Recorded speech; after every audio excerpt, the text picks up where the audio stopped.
together a group of people to talk about the things and the false accusations that they have experienced. But I'm not here to talk about the past. I'm here to talk about the dream, the vision, and the roadmap. When I was asked to think about or speak about my reflections on Martin Luther King, I went through a series of YouTube videos and looked through a series of books, and I asked myself a very simple question. Which one of these titles spoke to me the most? And at Barrett High School in Philadelphia, Martin Luther King gave a speech on October 26, 1967. And he asked a group of high school students a very simple yet serious question. And his question was, what is your life's blueprint? What is your life's blueprint? What is your life's blueprint?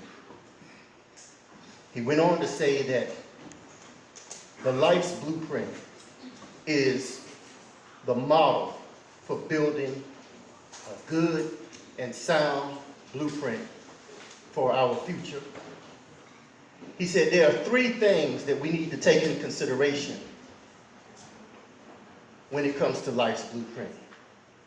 He said, first of all, we have to have a deep belief in our own dignity, worth, and somebodyness. He said, inherent at our core, we are God's children, and because we are God's children, that makes us royal. He said, number two, we have to have a determination to achieve excellence in our given field of endeavor.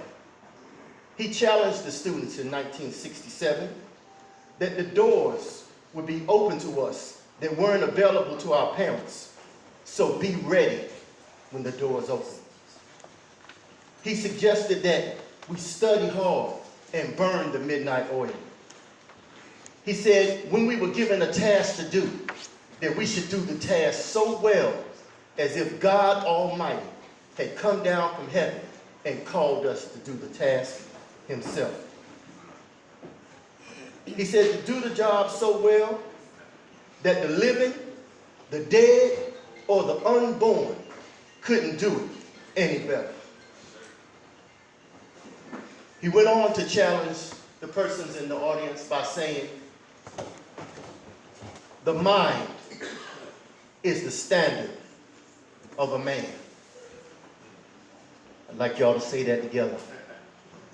The mind is the standard of a man. Number three, he said, we have to have a commitment to the eternal principles of beauty, love, and justice. He challenged us, don't allow people to pull you so low for you to hate them. He said, do not allow people to pull you so low that you would hate them. He said, be involved in the struggle for freedom and justice.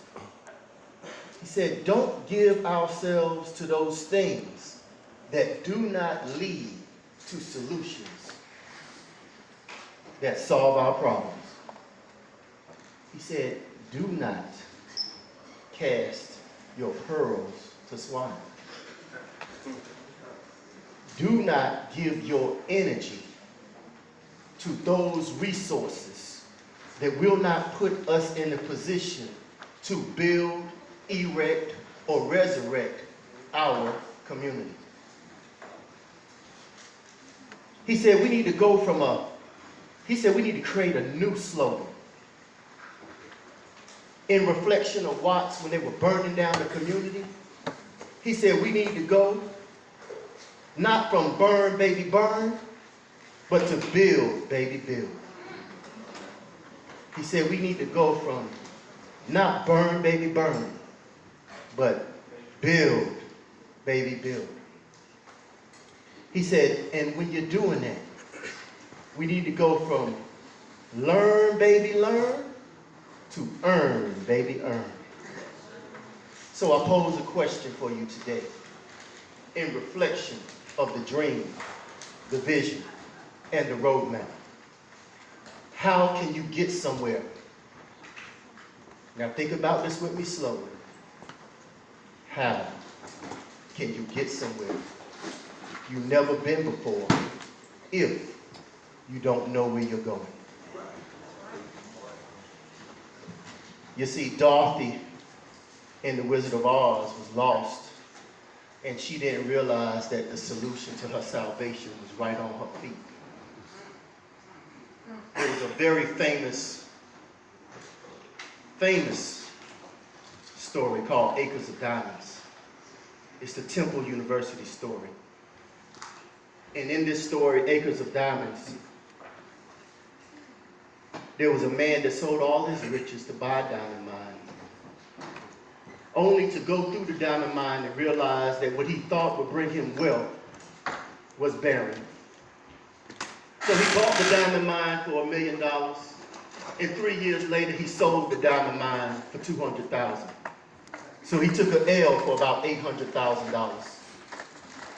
So he took the $200,000, traveled the world, and the long story short is the man died broke. However, if he would have took a little experience from Dr. King and studied and burnt the midnight oil, he would have done what the new owner did. He would have purchased a land x-ray machine, and he would have x-rayed the old diamond mine and found out that the old vein that he was digging down, all he had to do was move 6 inches to the right, and he hit the largest diamond mine in diamond history. I challenge you, go online and Google Acres of Diamonds. How I'm doing on time, sir? 7:30. I like to walk around a little bit. I'll talk to you. Martin Luther King had a dream. His challenge for the dream towards the end of his life was about economic justice. When he came out of Vietnam, he asked a very simple question. Our men and women have laid down their life, come back to the United States. See, my grandfather in the service was the Army Air Corps. When he came out, it was the U.S. Air Force. My father went in the service and my son went in the service. And every day we have men and women who have honorably served our country that are homeless. Martin Luther King reminded us of accountability. The accountability in our community must begin and end with the men and women in the mirror. You see, we don't have the right to criticize somebody else until we looked at the man or woman in the mirror and criticized ourselves. Once we have criticized ourselves, then we have the right to hold others accountable. Dr. King reminded me of the founding of these United States of America, where they said taxation without representation. And with taxation without representation, the colonists basically said that Britain was taxing them without providing them service. Well, right here in Raleigh, when we make up more than 25% of the population, we are making the wrong argument. Our argument should not be that you need to do diversity and inclusion because I'm an African-American man or woman. No, it's more simple than that. If something costs you a penny and you give somebody a quarter and you don't get no change, how much are you short? 24 cents. So if we as a community don't talk to our politicians and our folks about the budget for the city of Raleigh, and you say the city of Raleigh has X number of dollars in budget, we make up certain percentage of the tax base. So if we put in 25 cents in, we should get 25 cents out. But if we put 25 cents in and don't get 25 cents out, and we don't get 24 cent change for something that costs a penny, can we blame the people who didn't give us change? So what do we have to do? We got to get the change. We got to get the change. And the way we get that change is to build, baby, build. Learn, baby, learn. So we can earn, baby, earn. At the beginning, I asked a very simple question.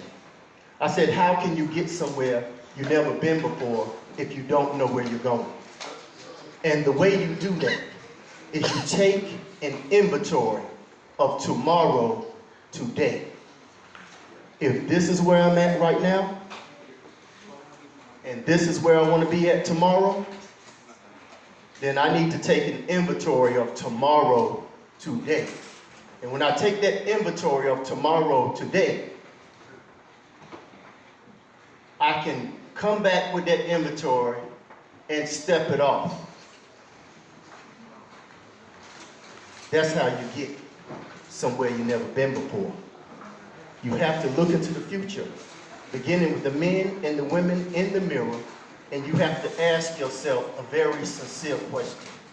And that is, what is God's gift for my life? Thank you very much.